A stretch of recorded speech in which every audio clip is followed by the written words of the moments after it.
¿Qué tal? Buenas tardes a todos y a todas y bienvenidos al Centro Cultural de España otra vez, aquí retomando el ciclo de los 2000. Bienvenida María del Carmen, aunque llevas por aquí ya varios días, ¿verdad? Haciendo actividades en este edificio, aunque ha sido con el INCH, que has hecho el taller de escritura creativa y encuadernación japonesa. Y bueno, creo que ha tenido muy buenos resultados y te agradecemos mucho todo tu esfuerzo y dedicación. Como decía, Ulises me ha estado contando, porque no sé si sabéis que yo acabo de llegar al Centro Cultural de Nicaragua, vengo de Guatemala y bueno, estoy encantada de todas las cosas que voy encontrando por aquí. Ya me he leído el libro de los 2000 y estoy esperando la semana que viene recibir el de esta edición, que me promete Ulises que así será. Yo tomo nota y espero que este año sea tan productivo como me han contado que fue el año pasado. Espero que se siga fortaleciendo esta generación, que es el futuro de la cultura nicaragüense, igual que el futuro del país también, no solo del sector cultural, sino de este país estupendo que estoy empezando a conocer y que me está sorprendiendo realmente. Yo nada más que agradeceros el esfuerzo, Ulises, por esta selección de estos jóvenes, todavía muy jóvenes, que se están iniciando en labores editoriales de publicación de ese trabajo que seguramente llevan muchos años trabajando de puertas adentro. Ahora estamos en disposición de conocerlo y de valorarlo. Te agradezco mucho, María del Carmen, como decía, tu presencia aquí. Qué pena que estés tan lejos, porque si no, seguramente estos chicos estarían todo el rato molestándote para que... y nosotros también. Así es que nada, avísanos la próxima vez que estés por acá, porque estaremos encantados de recibirte otra vez. Y bueno, bienvenidos otra vez. Le paso la palabra a Ulises para que empiece con la sesión y damos por iniciado el nuevo ciclo de los 2000. Muchas gracias.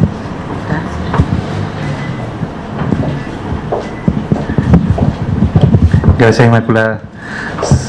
Sean bienvenidos todos. En nombre del Centro Cultural de España y Nicaragua, de su biblioteca y mediateca en donde nos encontramos, y otra vez de todo el equipo que hace posible este proyecto, queremos darles la bienvenida a esta noche de fiesta en que inauguramos el segundo ciclo, el ciclo 2013 de los 2000 autores nicaragüenses del nuevo milenio. El año pasado lanzamos este proyecto, que consistió en un ciclo de 10 charlas quincenales con poetas y narradores de la generación del 2000, llamada Generación del Desasosiego por Yoconda Bailey o Generación de la Voluntad por Elena Ramos, entre otros nombres. Apartándonos de lo polémico que siempre resulta hablar de generaciones literarias, hemos mantenido que en sentido práctico nos referimos a autores nacidos en las décadas de 70 y 80 y cuya obra comienza a ser publicada a partir de los 2000. Esta iniciativa se enmarcó en el primer aniversario de la Biblioteca Mediateca del CECEN y se llevó a cabo entre inicios de julio y mediados de noviembre de 2012. En vista de los resultados positivos y de la retroalimentación brindada durante las charlas, hoy comenzamos un segundo ciclo cuya frecuencia será mensual y que se estará llevando a cabo entre febrero y diciembre de este año, el primer miércoles de cada mes, con dos excepciones notables. La sesión de esta noche, que adelantamos un miércoles para poder contar con nuestra invitada de honor, María del Carmen Pérez Cuadra, quien vive en Chile y no hubiese sido posible su participación la próxima semana, y la sesión número 3 con Misael Duarte Somoza, que será el miércoles 8 de mayo, dado que el primer miércoles de ese mes es feriado. Para este nuevo ciclo contamos con nuevos invitados. Escoger a 10 y solo 10 autores, igual que en el primer ciclo, no fue tarea fácil. Partimos siempre de los dos parámetros que usamos en el primer ciclo: rigor y calidad en la obra que muestre rasgos propositivos al género trabajado y contar con al menos un libro publicado. Un parámetro subjetivo por el cual yo como coordinador asumo toda la responsabilidad, y otro parámetro objetivo. Adicionalmente, para este nuevo ciclo tomamos como pilar la inclusión de autores que residen actualmente en el exterior y que no pudieron participar por esta razón en el primer ciclo. En este sentido logramos contar con 3 invitadas excepcionales que residen afuera: María del Carmen, que como ya mencioné vive en Chile, y Gema Santamaría y Oscar Tijerino, que residen en Estados Unidos. Tomando en cuenta lo anterior, este primer ciclo ofrece diversidad y por ello tenemos poetas y cuentistas, hombres y mujeres, autores nacidos en las décadas de 70 y autores nacidos en los 80, autores nacidos en Managua, pero también en León, Huigalpa, Estelí, Matagalpa, Masaya, etcétera. Para el calendario de esta charla los invitamos a visitar la web que preparamos para el ciclo anterior y que ya está actualizada para este nuevo ciclo, que es www.los2000.com, donde también podrán conocer más sobre el proyecto, el calendario, la metodología, sus autores, así como la antología que preparamos para el ciclo 2012 y también para la que estamos preparando para este ciclo, que comenzaremos, igual que el anterior, a obsequiar gratuitamente a partir de las siguientes charlas. En nuestra web también pueden ver la transmisión en vivo de cada charla o bien el archivo de las sesiones anteriores. El propósito de estas charlas ha sido siempre presentar autores representativos de esta generación reciente y conversar sobre sus inicios literarios, sus obras, influencia y brindar apreciaciones sobre el tema generacional. Queremos dialogar, una palabra a la que no debemos tener miedo. En el cierre del encuentro de narradores centroamericanos, la semana pasada, el encuentro Centroamérica Cuenta, hablábamos que para que la literatura centroamericana se conozca en el exterior, primero debe conocerse dentro de sus propias fronteras, y es lo mismo que sucede con nuestra literatura. Debemos conocernos entre nosotros, leernos entre nosotros, y esta plataforma que ha creado el Centro Cultural de España en Nicaragua es una iniciativa ideal para entablar estos diálogos tan necesarios, de los que además algo importantísimo es que quede el registro para el futuro. Quiero agradecer enfáticamente a los 10 autores que han aceptado acompañarnos en este segundo ciclo, así como al público que nos acompaña en sala y el que nos sintoniza vía web, desde nuestra página web, una transmisión cortesía de nutricultura.com. También quiero agradecer a Eliet Cabeza, que ha sido la responsable de coordinación del Centro Cultural de España y que a partir de la próxima semana ya no estará en este centro. Eliet ha sido un pilar fundamental de este encuentro y quiero agradecerle enfáticamente su ayuda y su apoyo y su emoción para sortear este proyecto. Para que todos disfrutemos de esta noche, les rogamos que apaguen sus celulares o los pongan en silencio. Vamos a dar unos segundos para esto.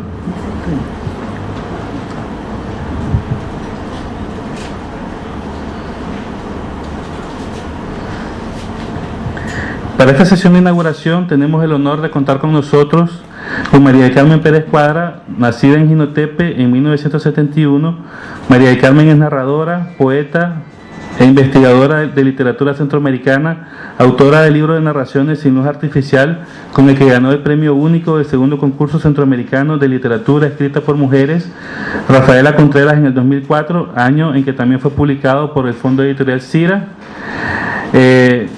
María del Carmen ha sido incluida en una lista de antologías bastante extensa en el extranjero, en la que destacan El futuro no es nuestro, en el 2009, que ha tenido ediciones casi todo el mundo ya, incluyendo Hungría, que no sé cuántos autores nicaragüenses están publicados en Hungría. María del Carmen tiene el honor de estar publicada en Hungría. Huellas Ignotas, Schiffe aus Fauer, en el 2010 en Alemania, El océano en un pez en el 2011 en Cuba, Puertos Abiertos en México en el 2011. En fin, es una extensa bibliografía admirable de la que platicaremos en esta charla. María del Carmen es también licenciada en Artes y Letras, es máster en Literatura Hispanoamericana y de Centroamérica por la UCA de Managua. Reside en Santiago de Chile, donde actualmente dirige talleres de escritura creativa para adultos mayores. María del Carmen, bienvenida. Tenemos muchos temas de que hablar con vos y qué gusto que estés aquí con nosotros. Bueno, muchas gracias y en principio agradecer a Ulises y al centro, a este centro cultural que nos abre las puertas y bien, pues contenta de estar con ustedes. María del Carmen, vos sos una especie de hermana mayor de esta generación literaria, al menos así te miro yo. Si bien me comentabas que no mirabas esos puntos de contacto con el resto de colegas, usualmente la pregunta generacional la dejamos al final. Yo quisiera iniciar con vos con esta pregunta. ¿Crees que podemos hablar de una generación literaria del 2000? ¿Cuál es tu apreciación como creadora y como crítica literaria? Bueno, la verdad es de que no me preocupa para nada eso, que a qué generación pertenezco, pues perdón si soy arrogante, pero es la verdad. O sea, a mí lo que me preocupa particularmente es hacer lo mejor que pueda el trabajo que emprendí, ¿no? Y quisiera hacerlo cada vez mejor y de alguna manera siento que es bastante inútil eso porque, o sea, no podemos decirlo ahora, es demasiado pronto y tal vez en algún momento más tarde haya una respuesta, ¿no?, ante esa necesidad de conformar una generación. Aunque sí, efectivamente comencé a publicar en el 2004, que es mi primer y único libro de cuentos que tengo, pero después me siento muy distanciada, en realidad, no solamente en edad, sino que digo yo que en la propuesta y en las experiencias que tengo yo también de vida, que eso también podría ser interesante, importante. Sin embargo, me parece que vos has sido muy cercana con algunos de estos autores de esta generación, o como mencionaba otro autor, tal vez en vez de generación deberíamos hablar de una corporación literaria. Imagino, por ejemplo, tu cercanía especialmente con Eunice Schade, con José Diac, conmigo incluso. ¿No crees que esta cercanía en cierta forma te hace parte de este grupo? Pues puede ser. No. Lo que pasa es que yo creo que independientemente de las circunstancias, o sea, estamos unidos por las letras, ¿no? Nos interesa la escritura, entonces no tenemos vasos comunicantes que no necesariamente tienen que ver porque, o sea, somos la misma generación, sino que somos el mismo individuo que está buscando cómo hacer algo que le satisfaga, que le llene, que pueda provocarle para hacer nuevos proyectos. Creo que de eso se trata. Hablando de proyectos y obras literarias, ¿nos podrías explicar qué estamos viendo en la presentación PowerPoint? Bueno, esa es una de las versiones del Futuro no es nuestro, una edición peruana. Ese es Qubit, una antología de ciencia ficción que se publicó por Casa de las Américas. Bueno, son algunos de los libros que ya ustedes conocen, como Puertos Abiertos, que se publicó en México. Esos chicos que están ahí son mis queridos amigos y miembros del taller de escritura Yo También Cuento y Letras del Alma. Están ahí mezclados. Son dos grupos completamente distintos, en lo que se parecen son en las edades. Entonces estamos preparándonos para recibir un premio. Sucede que el año pasado se inauguró por primera vez un concurso nacional de narrativa para adultos mayores, y entonces sucede que 3 de los miembros del taller, que participaron 5, y 3 de ellos recibieron el segundo lugar, el tercer lugar y una mención honrosa. Y entonces yo estaba muy feliz porque son unos viejitos que los quiero mucho y se ponen las pilas, trabajan duro, investigan. Tenían miedo de participar en un concurso porque sentían que eso no era para ellos, y al final resultamos muy, muy, muy contentos con el resultado y todavía lo contamos. Ahí estamos en La Furia del Libro, que es una feria de las editoriales alternativas que hay en Chile, pues digamos. Y entonces en La Furia del Libro también se hacen otras actividades culturales. Nosotros ahí estábamos enseñando armado de libros, encuadernación no japonesa, sino cosida con hilo y aguja. Y entonces esa es parte de las actividades. Y aquí está una de las razones que más me han mantenido entretenida y que con tanto cariño he emprendido, que es el proyecto de fundar Anide Cartonera, que trata de que nosotros organizamos talleres de escritura creativa, pero esta iniciativa va acompañada de la publicación en formato artesanal de los libros, de los ejercicios de escritura de los asistentes. Entonces nosotros, digamos, ahorita tuvimos 18 personas que recibieron el taller en Matagalpa, 5 que lo hicieron en Jinotepe, y acá que tuvimos 13. Entonces ahí tenemos una buena cantidad de personas que nunca antes tenían una publicación así formal, y entonces ahora nosotros lo presentamos dentro de esta iniciativa Anide Cartonera y tenemos pues un montón de nuevos autores, y ha sido una experiencia muy linda, muy emocionante, y ya vimos que hay autores nuevos que tienen bastante material interesantísimo, y que ahora ya no estamos preocupados que si ahí aparece una editorial mágica que nos quiera publicar o no, sino que,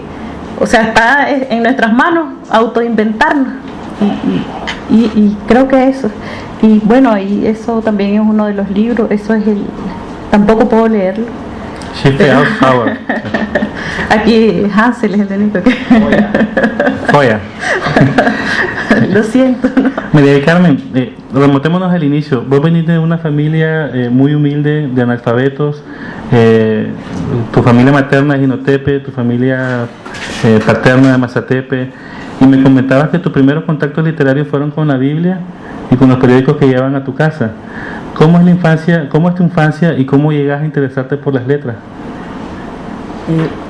Bueno, pues efectivamente no había ninguna manera de que, creo que nadie sospechaba como que iba a salir alguien que escribiera en la familia. O sea, en la familia de mi papá fue con la alfabetización, con el programa de alfabetización que aprendieron a escribir. Mi abuelita aprendió a escribir su nombre, pero creo que todavía no, ya como no lo está practicando, pues todavía creo que tiene dificultades con eso. En la familia por mi parte materna también, o sea, es con la cuestión del impulso de la alfabetización que emprenden, ¿no? Deciden que tienen que educarse. Hay un momento que mi mamá y yo estábamos estudiando lo mismo y fue una cosa muy hermosa, pero digamos en nuestras casas era bastante ridículo por la pobreza que nosotros vivíamos que hubiera una biblioteca. O sea, era absurdo. Lo que había que tener es conseguir algo como digno que comer. Y voy a leer un pedacito ahora, un fragmento autobiográfico para ilustrar esa parte. Entonces, lo que nosotros teníamos, pues había una Biblia y que llegaba el periódico todos los días. Eso era todo. Y pues la primera lectura erótica que yo leí es El Cantar de los Cantares.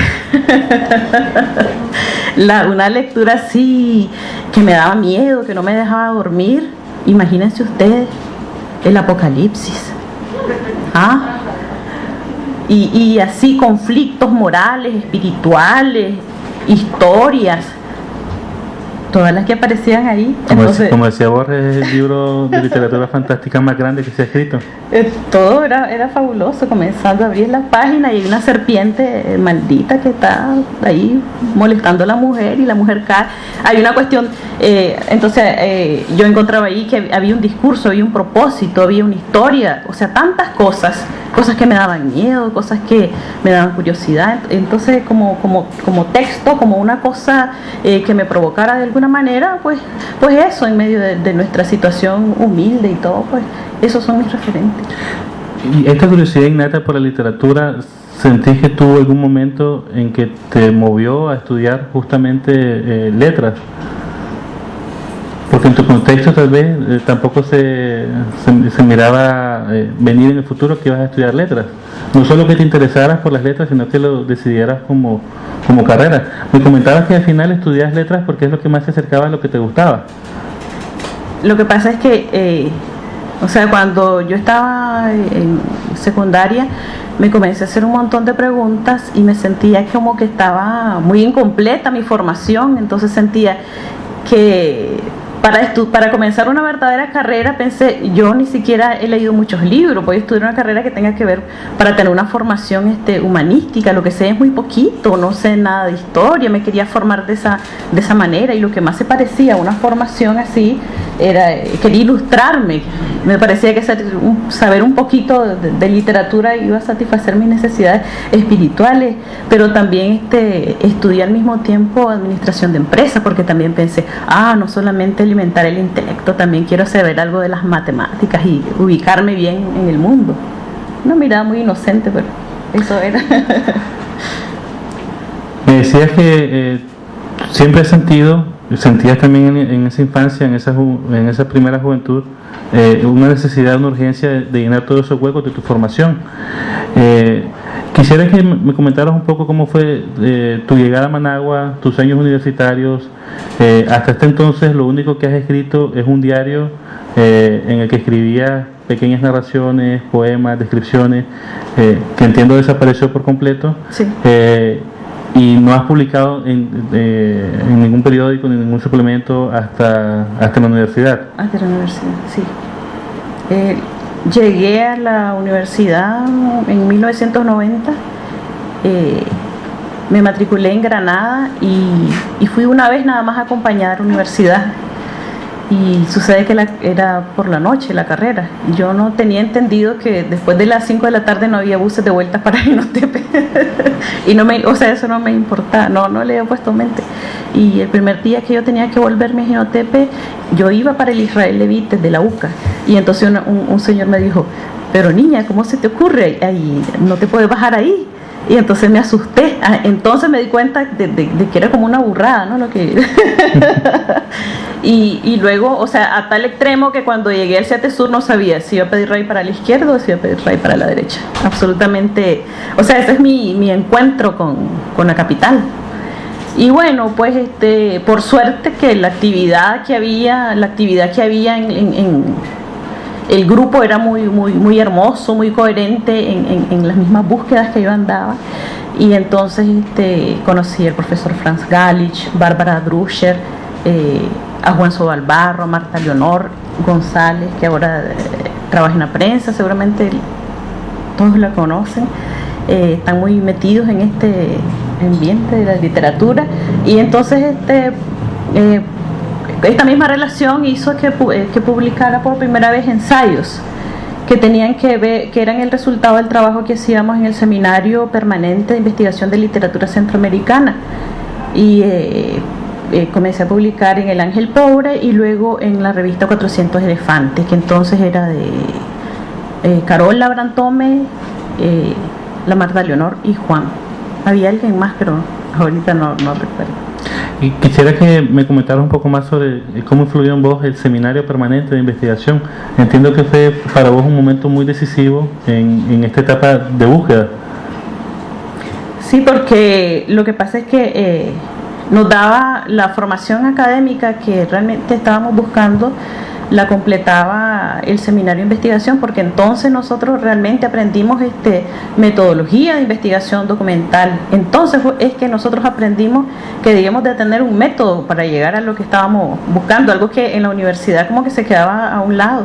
Por primera vez nos enfrentamos a un público porque bueno, a mí me costaba hacer una presentación en clase porque soy muy tímida, y sin embargo, a pesar de eso, nos fuimos en bus y fuimos a ofrecer conferencias a públicos especializados, hablando de narradores centroamericanos a Costa Rica, Panamá, aquí mismo, y fue una experiencia formativa, fue algo muy hermoso aprender a diferenciar cuando teníamos que trabajar una ponencia o un ensayo científico sobre literatura. Entonces fue toda una escuela, y también por primera vez provocados por lo mismo que estábamos leyendo, comenzamos a enseñar nuestro material de ficciones o poesía a Franz y a Bárbara, y entonces ahí se estaba gestando, ¿no?, lo que posteriormente iban a ser nuestras primeras narraciones. Te invito a una primera lectura. Ah, bueno, con gusto.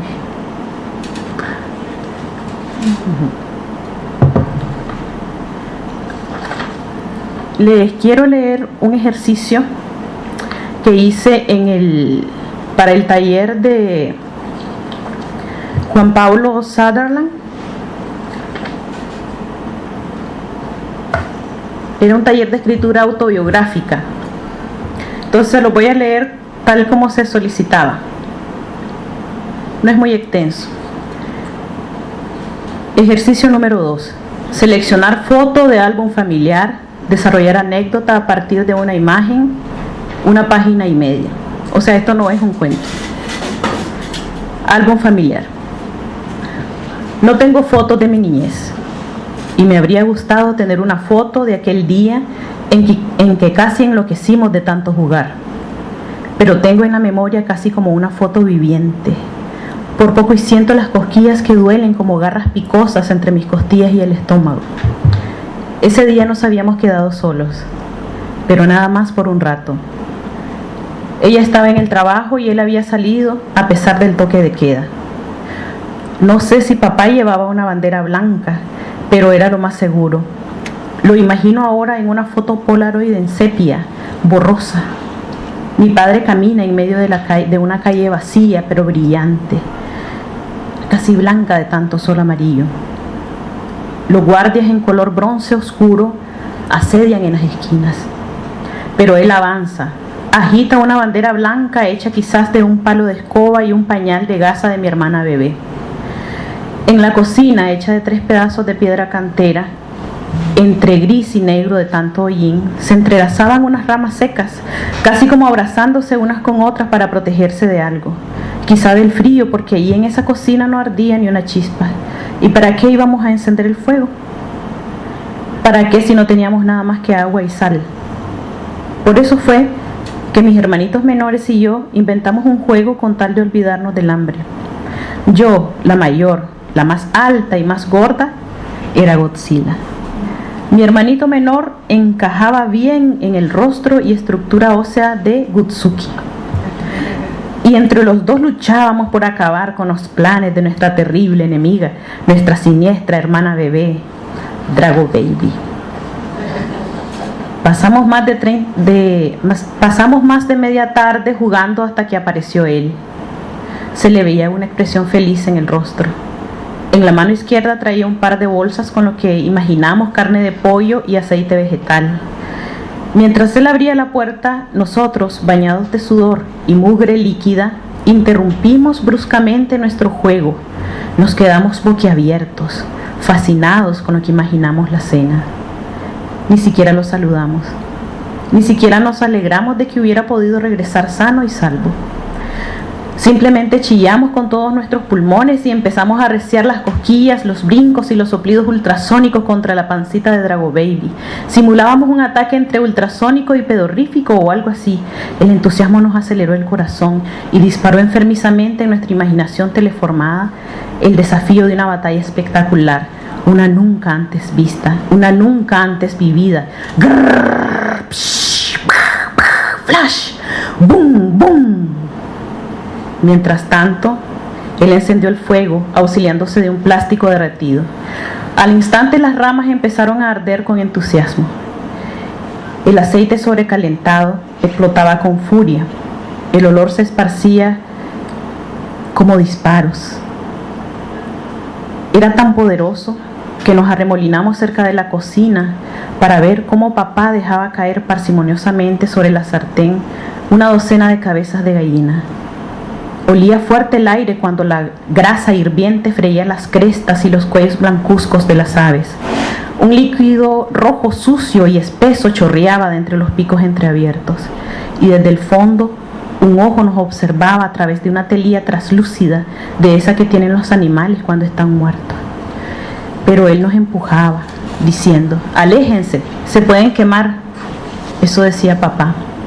Pero nosotros, horrorizados, no nos movimos. Ni siquiera hacía falta mirarnos unos a otros con complicidad. Simplemente aquella escena nos acababa de matar el hambre. Pero ese día jugamos mucho. Creo que fue uno de los días más salvajes y divertidos de nuestras infancias. Es verdad que no comimos nada, pero esa noche, excitados por la imaginación y el desenfreno, vimos aparecer en sueños una extensa lluvia de piernitas de pollo fritas cayendo lentamente sobre nuestras cabezas.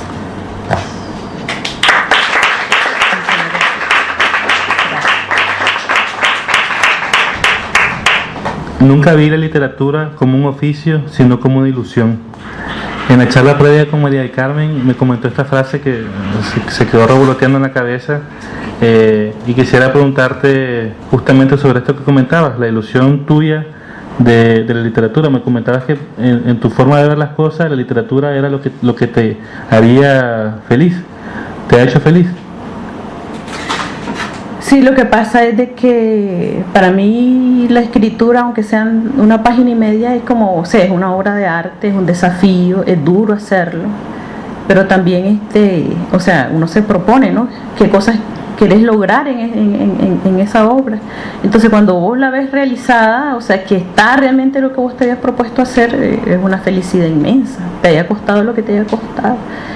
Y entonces creo que en general también yo tengo la idea de que cuando uno le enseña a otra persona lo poquito que sabe, o sea, cuando uno enseña aprende más, Y entonces últimamente he sentido como que yo trato de aprender cada vez más porque quisiera enseñar, compartirlo con otros. Entonces eso también me llena de ilusión. O sea, me da una gran ilusión de hacer algo positivo, algo bueno, algo que a 2 o 3 personas le guste o les replantee alguna cosa. Entonces eso es un éxito. O sea, que tenga de alguna manera una utilidad, eso que funcione para algo. Me comentabas también que lo que te interesa a vos es encontrar a personas que te enseñen, y que vos siempre te sentís que estás en una permanente lección, que esa es la búsqueda en que has estado toda tu vida y es la búsqueda en la que estás. Haciendo un recuento de tu plano personal, iniciar la universidad a inicios de los 90, a mediados de esa década viajar a Costa Rica, pero es hasta el 2001 en un viaje a Estados Unidos cuando decidís, en tus propias palabras, comenzar a escribir en serio. Decidís por primera vez escribir tu libro. ¿Cómo es esta historia? Lo que pasa es de que yo tuve que viajar a Estados Unidos porque mi esposo estaba estudiando un doctorado, estábamos recién casados y pues era bien duro estar separados y la familia tiene que estar unida. Así que estaba en unas circunstancias en que jamás iba a poder tener en Nicaragua. Tenía acceso a internet libre, no había nadie que me dijera nada, solo tenía un hijito chiquito que, o sea, era feliz de estar con él, no era un momento todo perfecto. El libro que yo quisiera lo podía pedir en la biblioteca, o sea, aquí con costo hay una biblioteca muy humilde en Jinotepe. Y entonces era una oportunidad que yo creo que cualquiera lo hubiera aprovechado. Y lo único que me entretenía era aprender inglés. No aprendí, pero escribí un libro. En español. En español. Pero ¿cómo fue, digamos, aquí la imagen mía mental tuya es imaginarte diciéndote a vos misma, voy a escribir en serio, quiero escribir este libro. Este libro nace precisamente por un concurso de ANIDE. Sí, lo que pasa es de que yo publiqué en 1995, si no me equivoco, un cuento que se llama Detrás de San Miguel Arcángel.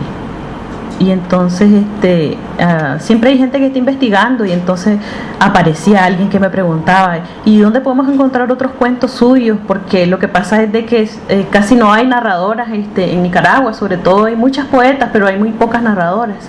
Entonces la gente que investiga anda siempre a la casa de a ver quién está, a ver si está haciendo algo interesante. Y entonces sucede que hay un señor que estaba haciendo investigación que se llama Willy Muñoz. Yo lo conocí hasta recientemente, lo conocí. Y entonces él me dijo que si yo tenía más cuentos. Y entonces le dije, no, pero los puedo hacer.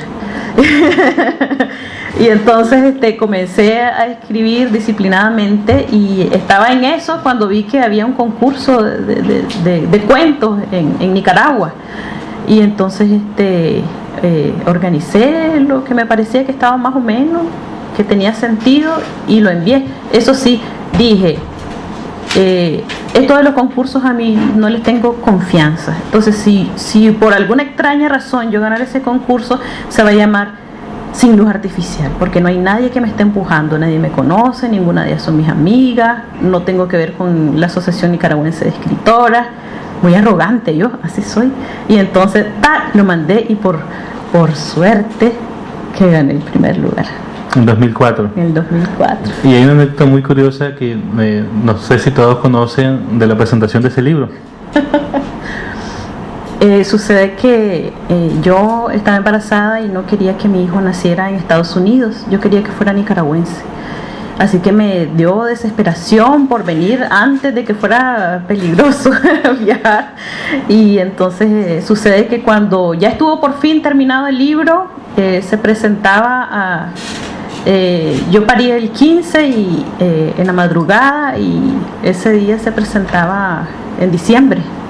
Se presentaba el libro, y entonces cuando se presentó mi libro también nació mi hijo. Así que publiqué el libro y yo no pude ir a la presentación. Elena Ramos tuvo que ir y decir, acababa de parir, no podía ir a presentar el libro, y fue muy divertido, fue muy emocionante. ¿Viste a luz la noche que se presentó Sin Luz Artificial? Vi a luz el día que se presentó Sin Luz Artificial, y entonces, o sea, era el colmo, ¿no? Estaba muy feliz. El jurado de este concurso destacaba tres puntos importantes en el veredicto. Primero, la novedad en la temática, la técnica con que está escrito y la facilidad tuya de experimentar nuevos lenguajes. ¿Cómo recibiste vos este premio? ¿Qué significó para vos este reconocimiento que, como bien mencionás, no estuvo influido por ninguna persona ni ninguna asociación, sino puro talento tuyo? Bueno, la verdad es de que me asustó recibir, porque era bonito decir, ay, entonces, y ahora que mi libro va a representar esto con ese título, pero una vez que, era verdad que había ganado, me asustó porque era como un desafío y decía, ¿y si será que es tan bueno este libro que le dieron ese premio? Y, o sea que ya no tengo derecho de escribir cualquier cosa, todo lo que escriba tendrá que ser bueno. Y entonces pues también era terrible, y me acordaba de esa frase que de Truman Capote: cuando Dios te da un don, también te da un látigo. Y entonces pues fue muy importante. María Carmen, hasta ahora hemos hablado de vos como narradora, sin embargo una faceta tuya también ha sido la de poeta, ya recibiendo un par de menciones también en el concurso anual de ANIDE. Yo te preguntaba por los géneros y me mencionaba así que vos querías ser narradora antes que poeta. ¿A qué te referís con esto y por qué mencionas que querés ser narradora antes que poeta? Bueno, porque yo creo que hay demasiado buenos poetas como para estar yo inventando a ver, lo que pasa es de que si yo me acerco a la poesía es como una experimentación, no me lo tomo como, o sea, veo que hay muy buenos escritores, buenísimos, de poesía, y entonces yo me he acercado a la poesía como una experimentación, digamos, para darle vuelta, ver las perspectivas de un personaje. Yo intento hacer su voz interior en un poema. Entonces le doy vuelta, lo practico, lo uso, lo manipulo, y cuando ya estoy segura de ese personaje, lo uso en una narración, y entonces como un auxiliar. Y desde ese sentido, o sea, como que no estoy comprometida en realidad con la poesía. Sin embargo, después de hacer todos los ejercicios y lo que me ha quedado, entonces como que me da pesar, y entonces lo comienzo a revisar y darle como más forma, que se parezca un poco a la poesía.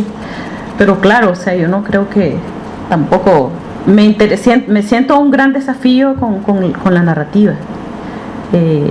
Quisiera aprender más, pero con la poesía ha sido una cuestión circunstancial, ¿no? Que me sirve para emprender mis proyectos de narrativa. Pero para algo circunstancial, tener 3 libros inéditos es algo más que circunstancial, me parece. Es que experimento mucho. María Carmen, queremos aprovechar que es tu primera vez en Nicaragua en 3 años e invitarte a una segunda lectura. Bueno, claro. Bueno, yo quiero destacar aquí algo increíble de María del Carmen, que esta es la 11ª sesión que tengo, y María del Carmen trae sus papeles ordenados, ya señalados, primera lectura, segunda lectura. Estoy admirado. Vamos a hablar también de cómo ha influido en vos el tema de la pedagogía y el tema de los talleres, pero hagamos la segunda lectura. Bueno, voy a leerles Muñeca Rota. Esto también es de un ejercicio de escritura que nos propusimos en el taller. A ver, hagamos un cuento de una mujer que no tiene brazos ni piernas y que tiene que buscar algo. Y lo he ido transformando el ejercicio, pero es divertidísimo porque sale cualquier cosa. Entonces, esto salió y se lo voy a leer con mucho cariño. Muñeca Rota. Al principio fueron los brazos, luego las piernas, al final los pechos. A veces se desgastaban, dolían, se soltaban. Cada parte de mi cuerpo se volvía una cosa podrida que se caía por su propio peso. Solamente me quedaban los ojos, la boca, los oídos, el ano, la vagina, cosas penetrables. Así que llegó el día en que comencé a sentir que todo mi organismo estaba hastiado de ser tan femenino. Quería dejar de ser eso y buscar cosas nuevas. No podía jugar a ser hombre porque tampoco quería hacer algo que me resultara repulsivo. Por eso fue que le pedí a Socorro que me llevara a dar una vuelta por la bahía. Luego le conté de mi sueño en el que volaba por Corn Island y Solentiname. Y ella me dijo que yo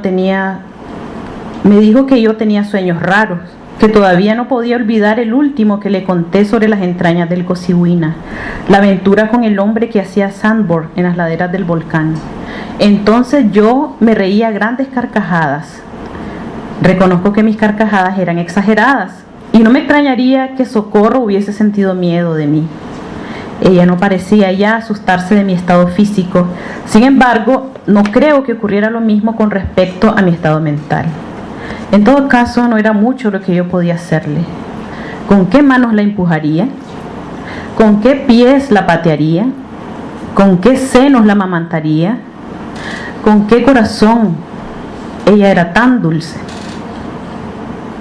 Ella solía acompañarme todas las mañanas. A veces se dormía escuchando mis historias y yo la veía reposar con los ojos entreabiertos, surcados por esas tupidas y ensortijadas pestañas negras. Observaba con curiosidad la pupila verde y la pupila negra, comportándose en el sueño como poseídas por fuerzas disonantes.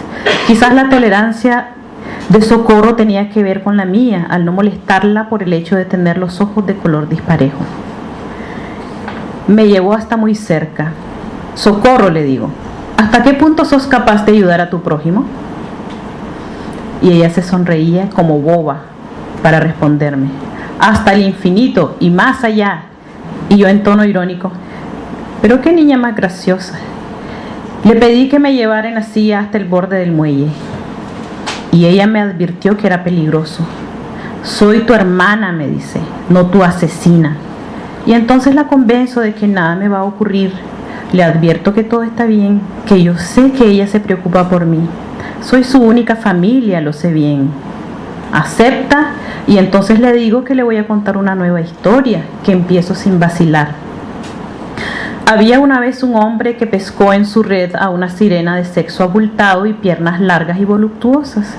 Ella le cantaba una canción magnífica con su cabeza de pez y le abría el sexo como con ganas de devorarlo. Él, en lugar de tirarla de vuelta al mar, la tomó entre sus brazos y le besó la boca, que deseaba engullirlo. Pero ella casi le mordió una oreja con sus dientes finos de pez. Él, al verse en peligro delante de aquella fiera de sexo descubierto, se excitó tanto que comenzó a buscarse el falo que ya sobresalía entre sus pantalones. Pero antes dio 3 golpes fuertes, secos en la cabeza de pez de la chica. La aturdió hasta desmayarla. La puso en la lanchita y comenzó a copular, recordando lo bien que le había pasado con Dorothy, su gallina favorita, y Solange, la burra de su abuela paterna. Pero mira que este cuento es largo, le advierto. Ella se encoge de hombros. El viento sopla salado y frío. Las lanchas de los pescadores se hacen cada vez más pequeñas. El mar arrulla con su agua transparente los restos de patas y conchas que flotan perdidos entre la superficie. Un pelícano casi roza nuestras cabezas de muñecas. Pero no hay nada que pueda interrumpirme. Una vez cometido el acto, el hombre se quedó tan exhausto y tan complacido que se durmió en el mismo instante que terminó y se olvidó de ella.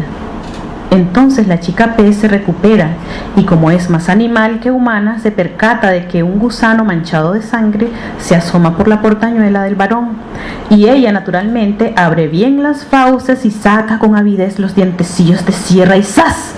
De un mordisco veloz desprende y come aquel gusano. Cuando el hombre reacciona, es demasiado tarde. Pero ocurre algo maravilloso. Cuando ella bebe la sangre humana, comienza a transformarse en una persona y, presa del trance, trastabilla y cae en el agua. Lamentablemente, ahora como ser humano no sabe respirar bajo el mar y así se va hundiendo mientras va perdiendo sus branquias poco a poco. Cuando veo a Socorro tan intrigada, Le pido que cierre los ojos para que se imagine lo que viene a continuación, que respire hondo y que por un instante contenga el aire en sus pulmones para imaginarse de manera más fiel la situación de la protagonista. Y entonces cuando ella cierre el ojo negro y el ojo verde, yo, con todo el esfuerzo de mi cuerpo de anguila o de gusano, vengo, me retuerzo y salto al mar. Sé que es la parte más profunda. Sé que soy un pez torpe, sin cola y con las aletas cortadas y sin ganas de luchar contra lo que viene. Me entrego. El agua es mi única salvación. Socorro grita en la superficie, pero nadie la va a oír. A esta hora los pescadores andan mar adentro y el resto de la gente se entretiene en el comercio del centro. Pobre mi hermana, se va a sentir culpable. Espero que se olvide de este percance muy pronto. Ahora hasta va a tener más tiempo para ella. Ojalá sepa aprovecharlo. Caigo lentamente. No me resisto, solo caigo. El tiempo pasa y yo no puedo luchar contra aquella agonía que en algún momento va a terminar. Después de pasar por la agonía, como en sueños me separo de mi cuerpo y el tiempo se transfigura en arena fina como de leche en polvo. Luego como granos cada vez más gruesos, como peñascos en el derrumbe de una montaña, hasta que al fin puedo ver el mar tamizado por una paz inmensa, hasta percibo cómo han crecido raíces y ramas en cada parte de lo que fue mi cuerpo. Ahora que soy el alimento de una nueva especie de plantas acuáticas que según sus necesidades pueden decidir entre lo masculino o lo femenino, ya ni me importa el asunto. Ahora mi cuerpo no solo es un plástico viejo que ha sido sabiamente aprovechado por las anémonas. Mi cuerpo de muñeca rota al fin es mío. Segunda lectura. María Carmen, hemos mencionado bastante del término de las búsquedas. Sin embargo, me gustaría ser claro y preguntarte qué es lo que buscas vos en la literatura. No sé.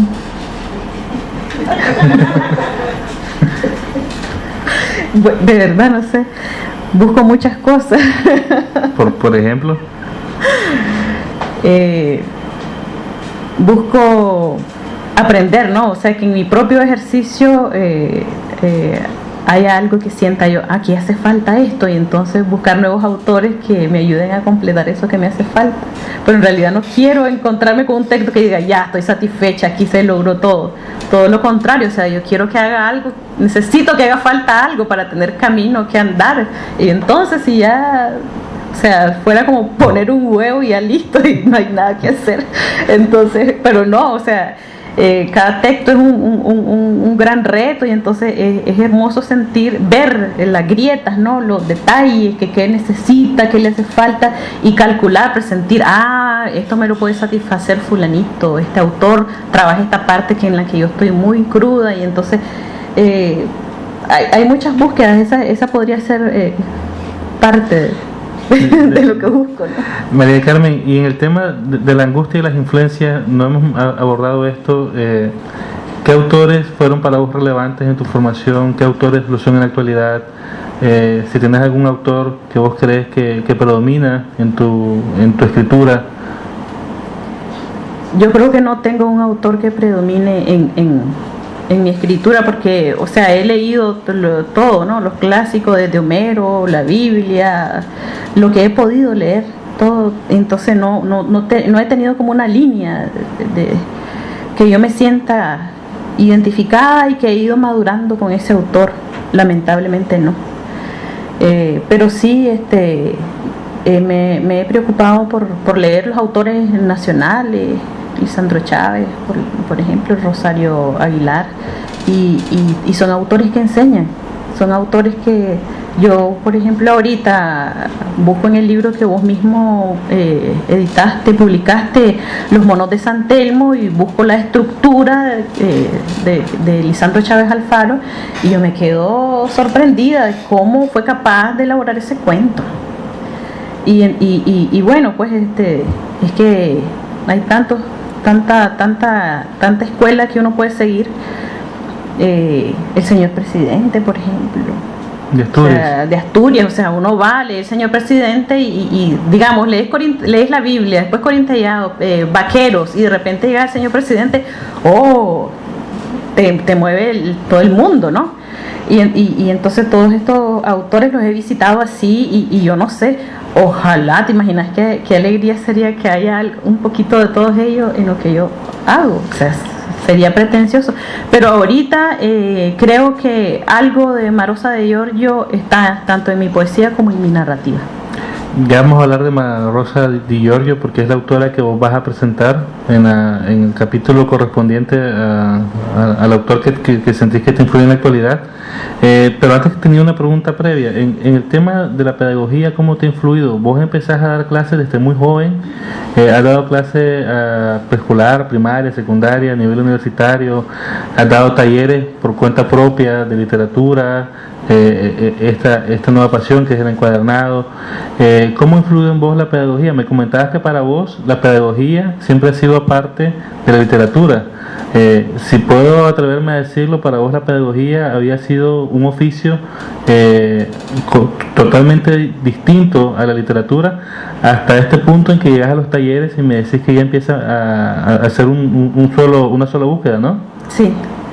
Lo que pasa es que cuando yo estaba estudiando artes y letras y estaba cerca de graduarme también como administradora, entonces yo me asusté porque dije, en realidad no me gustan los números, los odio, y me da un gran placer lo de la literatura, pero ¿en qué voy a trabajar cuando me gradúe de licenciada en artes y letras? Porque suena bonito, pero no sentí que todo ese camino que había emprendido, lamentablemente no veía yo ninguna posibilidad.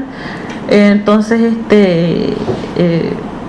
lo que yo más admiraba eran a mis maestros, y entonces yo pensé que a lo mejor podía ser profesora, y fui a una escuela a decir que si me daban permiso de practicar porque yo quería ser profesora, o sea, no, sin ninguna formación de normal ni nada. Y entonces llegué y le dije a la profesora que yo quería formarme como maestra y que si estaba estudiando en la universidad y que yo creía que era la práctica era la que hacía el maestro. Y entonces ella me dijo que sí, que era cierto y me dejó dar clase para primer grado, y después hice un reemplazo, y total que la mayor parte del tiempo he trabajado como docente y ha sido una parte muy emocionante, que me gusta, que me ha dado sobrevivencia y que ahora disfruto intensamente, porque lo que yo enseño ahora es lo que más me apasiona, que es la narrativa, y también sigue siendo una manera de sobrevivencia, porque tengo 3 talleres de narrativa en Santiago. El taller para adultos mayores, un taller de escritura autobiográfica que tengo personas de 30 años y una señora que ahorita cumplió 99 y es la mejor de todas. Sube 45 escalones y llega muy feliz cuando yo la veo que llega, o sea, me siento que es el éxito más grande que he podido conseguir, entusiasmar a una señora que escriba su autobiografía, y se llama Doña Isabel Sobrino. María Carmen, en el tema de los autores, en el ciclo anterior invitamos a los autores de este ciclo a que presentaran a un autor español. En este ciclo lo abrimos y invitamos a que presenten un autor hispanoamericano. Ya mencionaste quién es la autora que vas a presentar, te doy el micrófono para que hables de ella y nos leas un fragmento de esta autora. Bueno, a mí me ha gustado muchísimo Marosa Di Giorgio.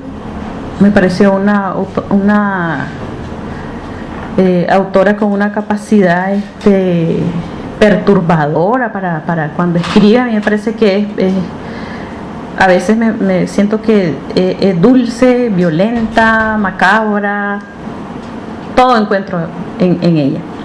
Les voy a leer algunos datos fundamentales. Marosa Di Giorgio nació en Uruguay en 1932 y murió en el 2004. Inició su carrera poética en 1954. Su obra se llamaba Poemas. En los 2 tomos de Los Papeles Salvajes recopiló sus poemas publicados hasta entonces. Hay 2 tomos grandes que se llaman Los Papeles Salvajes, y entonces ahí están. Si tienen Los Papeles Salvajes, tienen prácticamente toda la poesía de Marosa. Recopiló sus poemas publicados, dice, en 1978 se radicó en Montevideo. Su ascendencia italiana y vasca la convirtió en una poeta singular, cuya obra respondió siempre a las exigencias de su mundo interior, donde la naturaleza, la magia, la mitología y el misterio se convirtieron en importantes protagonistas. El conjunto de su obra reunida en Los papeles salvajes se amplió con 2 volúmenes que incluyen La liebre de marzo, Mesa de esmeralda, La falena, Membrillo de Luzana, de Amelas de Clementina Medici. Ese está dedicado a su madre, que murió la mamá y entonces dedicó ese libro a ella. Sus poemas y relatos fueron traducidos al inglés, francés, portugués e italiano. Recibió importantes distinciones, entre las que se destacan la beca Fulbright y el primer premio del Festival Internacional de Poesía de Medellín en 2001. Yo traje para leer esta colección de relatos eróticos completos que se llama El gran ratón dorado, el gran ratón de lilas. Y a mí esta la portada me parece interesante. Dice César Aira: el mundo de Marosa Di Giorgio está todo hecho de transformaciones, de sorpresas, de pasajes fluidos entre lo humano y lo animal. Oscila entre el cuento de hadas y la alucinación, y lo preside una imperturbable cortesía que no excluye la ironía o la crueldad. En sus poemas no es infrecuente que la niña que los cuenta tenga amores con un caballo o un caracol o una bruja, y dé a luz de inmediato un huevo grande de hule verde o pequeño de porcelana roja. Salir volando o morirse todas las noches o ser un nardo no llama la atención. Sus relatos eróticos de la última época, que son realmente eróticos, con una exaltación de libertad que no suele tener la literatura erótica convencional, no difieren mucho de su obra anterior. De hecho, se diría que toda su obra confluye hacia el erotismo. Entonces yo creo que César Aira presenta muchísimo mejor que yo lo que es Marosa como autora. Entonces pues me gustaría leerles un fragmento de Rosa Mística, se llama. Primero les voy a leer el fragmento y luego les cuento el resumen. A lo mejor les gusta. En el mejor de los casos les va a gustar. Rosa Mística dice: no sé, dijo saliendo del sueño. Tomó té. La aurora ya estaba sentada en el pedrusco de siempre. La miró. Todos los días la contemplaba. El vestido era largo y era rojo y rosado como el corazón de una sandía. El pelo sombrío flotaba. La cara de una beldad. La miraba en exceso como queriendo confiarle algo. La aurora desapareció. En ese instante un mono, viejo y muy fuerte, se presentó en el vidrio. Le hizo señas, una mueca. Trató de entusiasmarla. Tal vez hacerla saltar de las sábanas donde se ocultaba desnuda y con la flor de abajo lila entreabierta. El mono se puso obsceno, le hizo ademanes equívocos e inequívocos. Ella desapareció bajo las sábanas y cuando al fin se levantó, el simio ya no estaba, como si hubiese creído que ella se esfumaba. Anduvo unos pasos con miedo. Le vino la menstruación y se ató un cendal. Se vistió. Pensó un largo rato cómo avanzar por ese día. De cada pecho se le cayó también una gotita de sangre y luego un huevo de paloma que partió y comió. Comiendo a sí misma anduvo otro rato. Ya era la hora grave, la sesión. Con rapidez y lentitud empezó a enmascararse, a pintarse de amarillo y rosa, de dorado, de grana, de azucena, de alelí. Tomaba colores distintos, unos cándidos, otros terribles, y al fin logró una vez más la misma mascarilla, que era una copia de su misma cara, pero más encendida y fantástica. Se colocó el manto y salió de la casa. Anduvo por los bosques, miraba hacia arriba, hacia abajo, buscando algo sin recordar, por más esfuerzo que hiciera, qué era lo que buscaba. En eso vio al murciélago, ancho como una bandera, color carne, negro, violeta. Dio un zumbido, un rumor como un hilo. Ella se acordó de que estaba sangrando. El vampiro, en un vuelo pesado pero magistral, la copó. Procedía en todo como un ave y como un hombre. En un segundo ella estuvo licuada.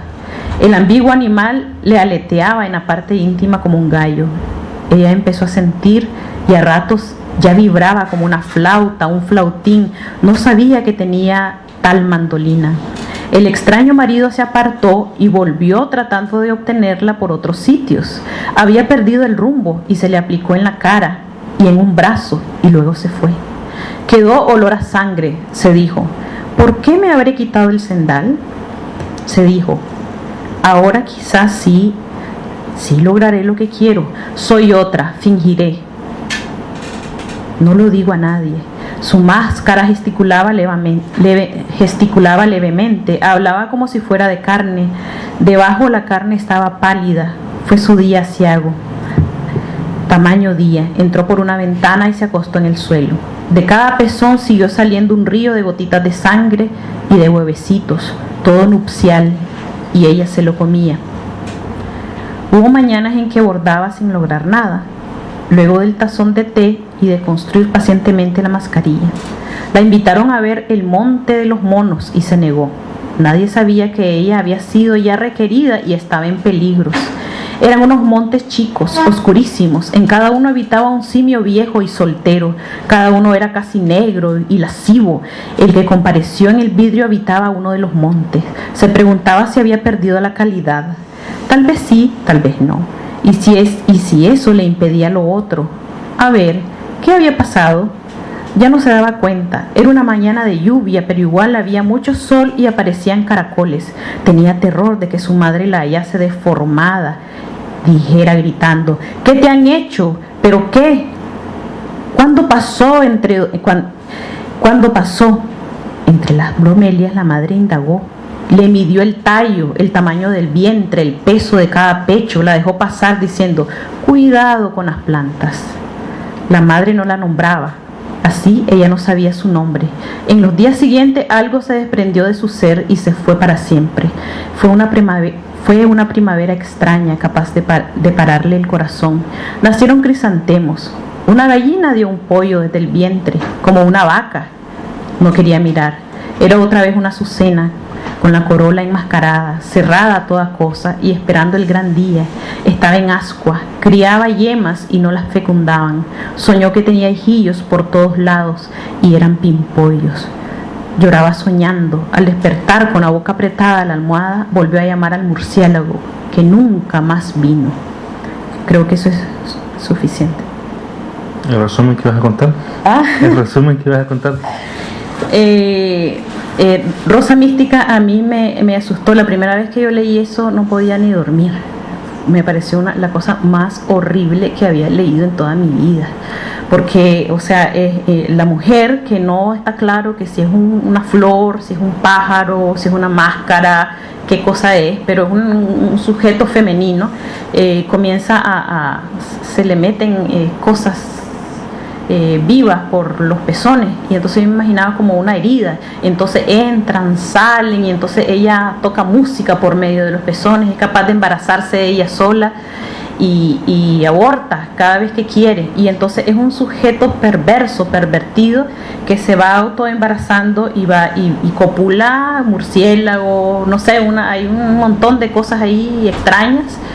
Pero lo curioso es que este personaje pasa por una situación de promiscuidad, que finalmente lo que ocurre con eso es que se va corporizando en Jesús y termina siendo Dios, y es como una novelita. Pero es una novelita como que cada párrafo es como que va a comenzar, como que hay muchas historias metidas adentro, y entonces es perturbador para mí, ¿no?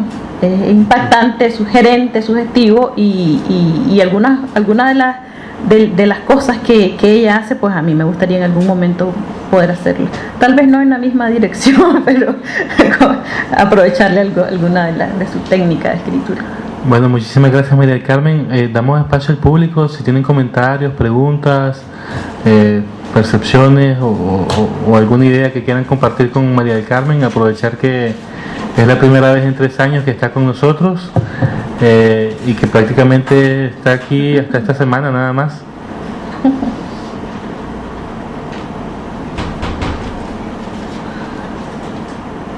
Está muy tímido. O quedaron perturbados del cuento. Hablamos del monstruo entre las piernas. Del monstruo entre las piernas. en realidad no es un texto erótico. Ahorita hice una versión final del Monstruo entre las piernas. Voy a armar bajo el mismo sistema de arnide cartonera con encuadernación estilo japonés o watoji, 20 ejemplares. Eso va a ser la única edición de ese libro que no se ha publicado en formato artesanal, y entonces voy a sacar 20 ejemplares numerados, nada más. Esos 20 ejemplares los voy a poner a la venta en el blog. Tal vez 2 o 3 personas lo compren. Pero, o sea, quiero hacer eso porque ya quiero salirme. Luego de eso quiero olvidarme de ese y ver cómo, si publico más tarde otro. ¿Y los otros 2 poemarios inéditos? Tengo La piedra en la cama, que ese sí es un poemario que está trabajado realmente como...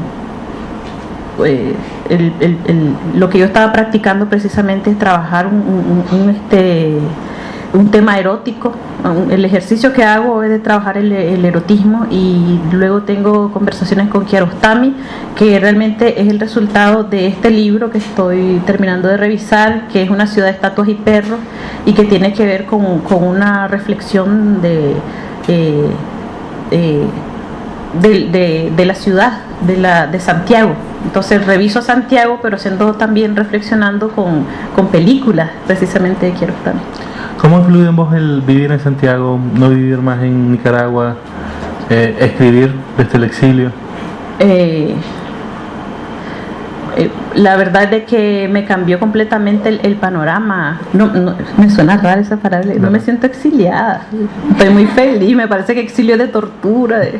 Bueno, vivo sí largo, eso sí. O sea, estoy separada. Pero bueno, lo que pasa es de que para mí fue muy traumática la llegada a Santiago, porque coincidió con el terremoto. Estamos de cumpleaños. Vean que, o sea, pasan cosas divertidas, ¿no? El 27 de febrero estaba arrepentida de haberme ido a Santiago, porque, o sea, pensé que nos íbamos a morir y que íbamos a morir muy lejos de Santiago, y yo no sentía que fuera capaz de volver a subir al departamento. Vivimos en el 5º piso, y yo dije, se acabó. Fue una estupidez, y entonces pasé como 1 año y medio en crisis de pánico, porque cada rato temblaba. Aquí salen las noticias cuando hay 2 puntos no sé cuánto que tembló, pues allá no sale 6 puntos y a veces no le hacen caso, y se mueve todo bien duro, y pues la gente está acostumbrada, pues yo no.